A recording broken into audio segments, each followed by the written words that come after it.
మన ప్రభువును రక్షకుడైన యేసుక్రీస్తు పరిశుద్ధ నామమున ప్రియదేవుని సంఘ ప్రియదేవుని బిడ్డలారా, మనది కాల సమయం దేని వాక్యం ధ్యానించడానికి ముందుగా ప్రార్థన చేసుకుందాం. ప్రార్థన. కృపగల తండ్రి, దయగల మహేశ్వరి, బంగారు పాదాలకు లేఖలేని వందనాలు, స్తుతులు, స్తోత్రములు. గతించిన రాత్రి అంతా నీ రెక్కల చాటును కాచి కాపాడి సంరక్షించిన దేవా, మరదే కాల సమయం సజీవ లెక్కన చేరి ప్రార్థించుండగా వాక్యమైన దేవుడు వాక్యం ద్వారా నాతో మాతో మాట్లాడి మీరే మేము గంత ప్రభావాలు పొందమని యేసునామమున నడుచున్నాం తండ్రి. ఆమె.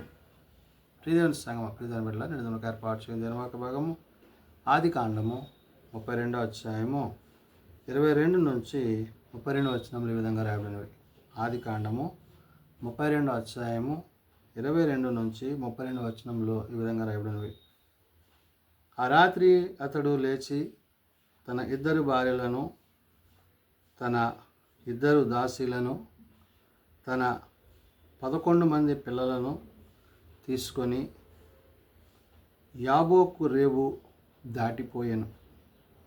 ప్రియదేవుని సంగమ ప్రియదేవుని బిడ్డలారా, యాకోబు యొక్క ప్రయాణము, దేవుడు తన ప్రయాణములో తోడై ఉండి ఆ ప్రయాణం అంతటిని కాపాడుతూ తన వెంబడి వస్తున్న తన భార్యలను, బిడ్డలను, మరి దాసదాసీలను, మందలను, వీటన్నిటిని గురించి ఇక్కడ తెలియజేయడం జరిగింది. ఏమని? ఆ రాత్రి అతడు లేచి తన ఇద్దరు భార్యలను, తన ఇద్దరు దాసీలను, తన 11 మంది పిల్లలను తీసుకొని యాబోకు రేవు దాటిపోయాను. ఆ ప్రయాణములో, ఆ మార్గములో తనకు తోడైన దేవుడు అక్కడ యాకోబు వారిని తీసుకొని ఆ ఏరు దాటించిన తరువాత తనకు కలిగినదంతయు పంపి వేశాను.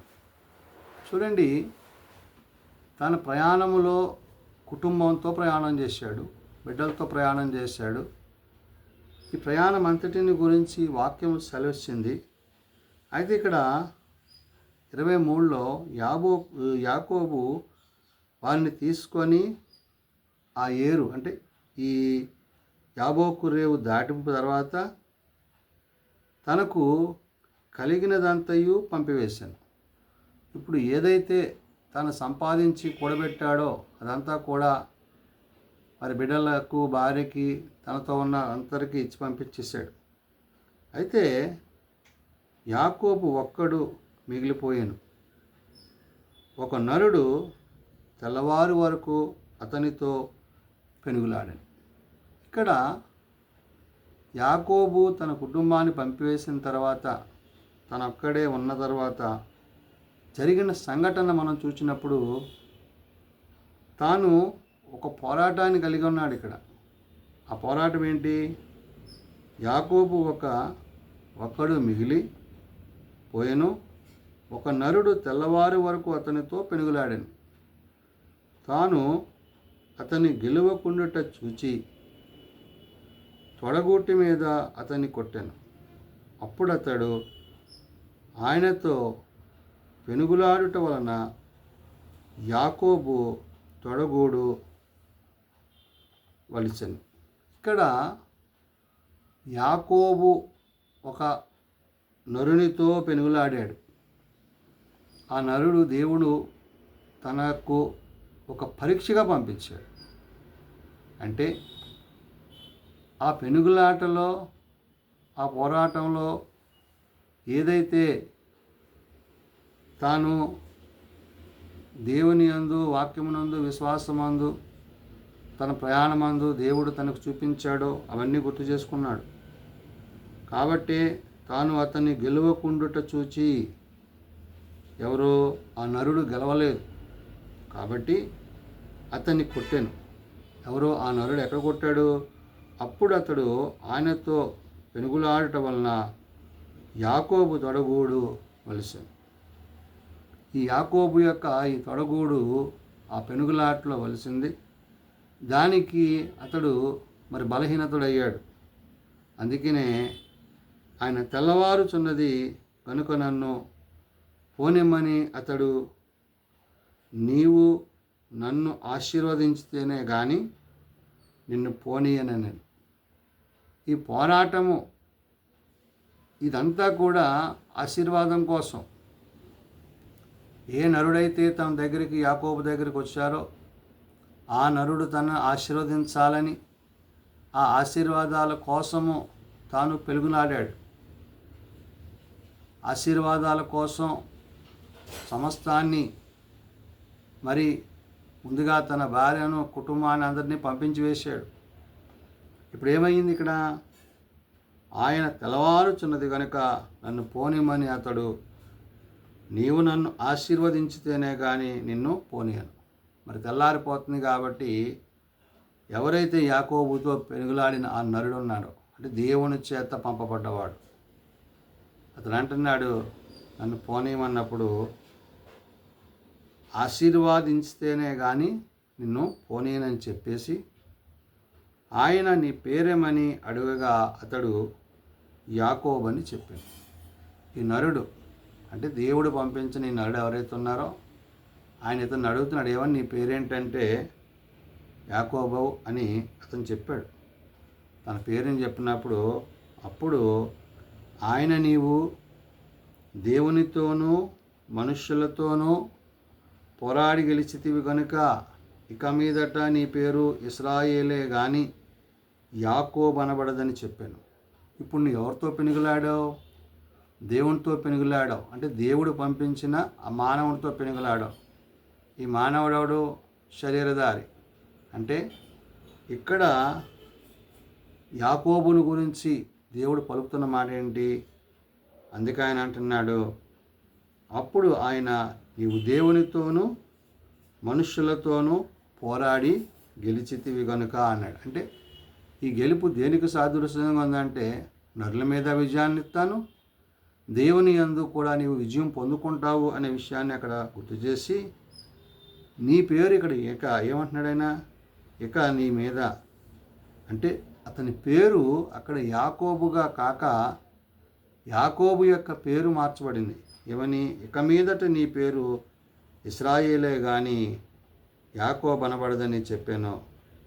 ఇక్కడ రెండు సేనలు అనగా తాను పోరాడింది దేవునితోనూ మానవునితోనూ. ఈ రెండిటిలో కూడా అతడు విజయాన్ని పొందినవాడిగా మనం ఇక్కడ వాక్యంలో చూడగలం.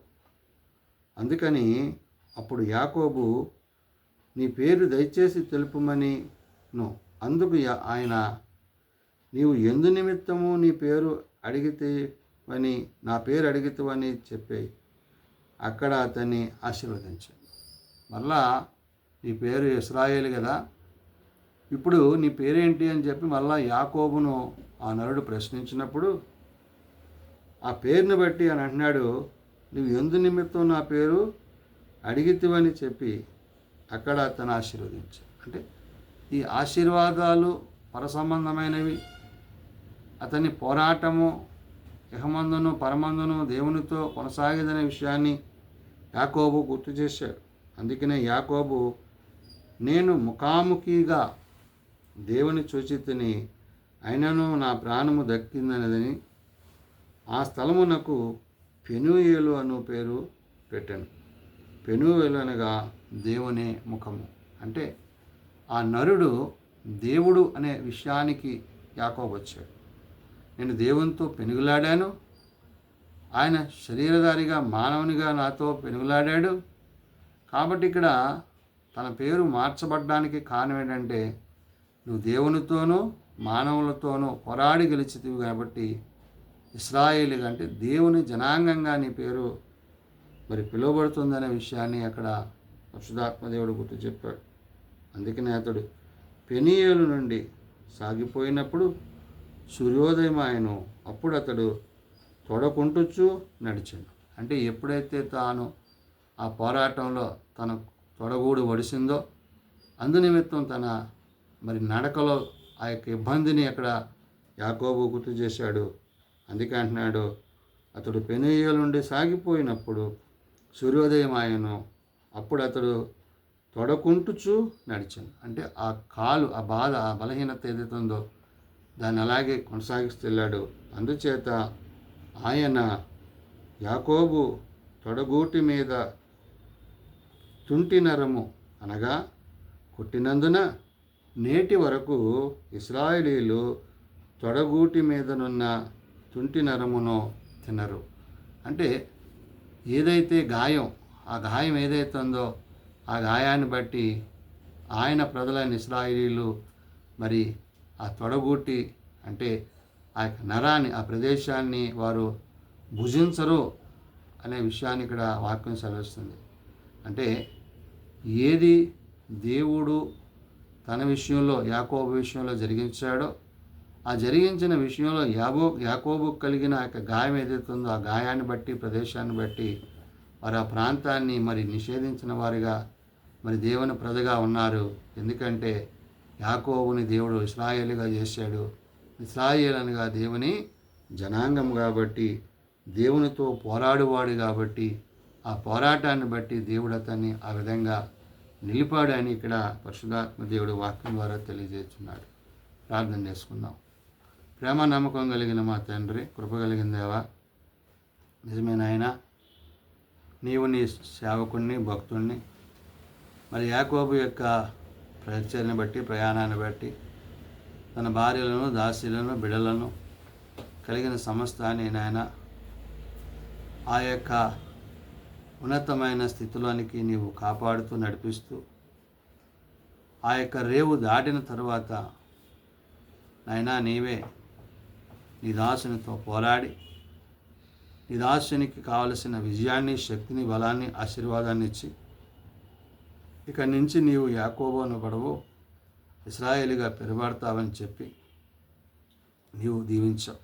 కాబట్టి నాయనా నీ ప్రజలైన ఇశ్రాయేలుగా, నీ జనాంగంగా, నీ సత్తుగా ఉండుటకు నీవు చూపిన మార్గాన్ని బట్టి మేము నేడు నీ మాటను బట్టి, నీ ఉద్దేశాలను బట్టి నీ అందు జీవించుటకు, నీ వాక్యం అందు జీవించుటకు మాకు నీ సహాయం దయచేయండి. అవును నాయన, ఏది మేలైనదో, ఏది ఆశీర్వాదమైనదో, ఏది దీవెనకరమైనదో వాటిని మేము కలిగి ఉండుటకు, వాటి యందు నిలుచుటకు, జీవించుటకు నీ సహాయం దయచేయండి. కాబట్టి నాయన నీ అందు మేమును, మా అందు నీ మాటలు నిలిచినట్లు నీ వాక్యము చేత మమ్మల్ని బలపరిచి నీ కృపయందు కాపాడి సంరక్షించమని, నీ రాకడికే మమ్మల్ని సిద్ధపరచమని యేసునామమున అడుగుచున్నాము తండ్రి. ఆమేన్. పరలోకమందున్న మా తండ్రి, నీ నామం పరిశుద్ధపరచబడుగాక, నీ రాజ్యం వచ్చుగాక, నీ చిత్తం పరలోకమందు నెరవేర్చినట్లు భూమి మీద నెరవేరుగాక. మా అనుదినాలు మాకు దయచేయము. మళ్ళీ అపరాధం చేసినామని మేము క్షమించిన ప్రకారం అపరాధములను క్షమించు. శోధనలో తేకాదశం తప్పించు. రాజ్యము, శక్తి, మహిమ నిరంతరం నీవే అవుతండి. ఆమేన్. మన పరమ తండ్రి దేవుని ప్రేమ, ప్రభువైన యేసుక్రీస్తు కృప, ఆదరణకర్త అయిన పరిశుద్ధాత్మ సహాయం సదా తోడయండి సంరక్షించునుగాక. ఆమేన్.